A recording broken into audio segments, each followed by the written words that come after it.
It is hard to see what we can gain from hearing of Abraham banishing the slave woman and a son. It's equally problematic in the next chapter how Abraham could believe that God wanted him to kill his son Isaac as a sacrifice. We could not possibly accept either decision, banishing Ishmael or slaying Isaac, as a mandate from the true God. But Abraham, a man of primitive faith some 4,000 years ago, was following what he thought to be right. This is the basic rule of conscience. We should judge every decision in the light of what we know.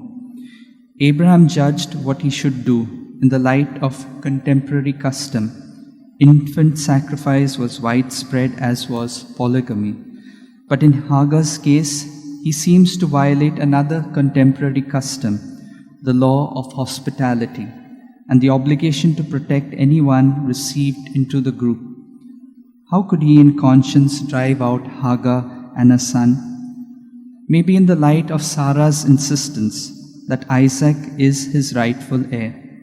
Clearly, not everything in the Bible is to be imitated literally. In faith and trust, Abraham did all that he believed God was asking of him, and he would gradually learn from life experience how to move on from his earlier convictions. That is how God's providence guides our lives. At the story's end, we see how God provides for Hagar and Ishmael, for his providence is universal. God's care for the poor is perhaps the basic moral of the story. Today's gospel has the odd story of how a set of demons that Jesus has driven out from the wild men begged him to let them enter into the nearby herd of pigs. As soon as they enter the pigs, the whole herd rushes headlong over a cliff and drowns in the lake below. The swine's head herds and the townspeople, not surprisingly, beg Jesus to go somewhere else. The pigs might be ritually unclean, but they had economic value just the same. The purpose of the story, of course, is to focus on Jesus' power to liberate people from evil influences that held them enslaved. The stampede of the pigs just adds an extra flair of drama to the tale. We too can be tempted to ask Jesus to leave us in peace.